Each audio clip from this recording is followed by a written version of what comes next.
જામનગર શહેરમાં આવેલા નીલકંઠ મહાદેવ મંદિરથી રાધાકૃષ્ણના મંદિર સુધીના રસ્તા પર બધે જ ગટરના ગંદા પાણી ફરી વળતા ગંદકી અને દુર્ગંધના લીધે છેલ્લા 1 મહિનાથી મંદિરે આવતા ભક્તો, રાહદારીઓ તથા આજુબાજુના સ્થાનિકો ત્રાહિમામ પોકારી ગયા છે। તેમજ વિસ્તારના સ્થાનિકો અને મંદિરના ભક્તોએ ફરિયાદમાં જણાવ્યું કે આ ગટર છલકાવાનું મુખ્ય કારણ નીલકંઠ મહાદેવની પાછળ આવેલા સરકારી નહાવાના હોજમાંથી વારંવાર બહાર જે પાણી છોડવામાં આવે છે તેના લીધે સમગ્ર વિસ્તારમાં ગંદકી ફેલાઈ જાય છે।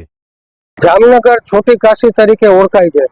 जामनगर નું महत्व दुनियामां मंदिरोमां अने स्थापत्य रीते अद्भुत छे।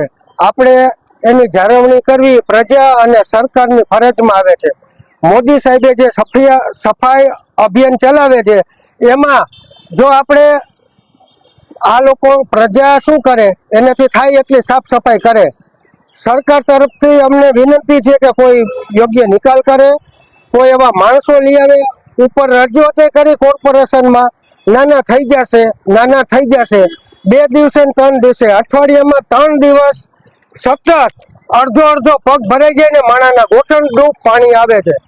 तो आ बाबते आप सरकार तरफथी अमे जे कई लोको माटे अने जामनगर हाट कहेवाय, आ टाउन हॉल एरियो जामनगरनु नाक कहेवाय। जो एवा एरियामां बहारना टूरिस्टे जो आ बधुं जोई जाय तो जामनगरनु नाक कपाय। आप सौने विनंती छे के आ अमारी रजूआत तमे कोर्पोरेशन सुधी पहोंचाडो अने ई बाबते तरत उकेल आवे एवी अमने तमारा तरफथी शुभेच्छा।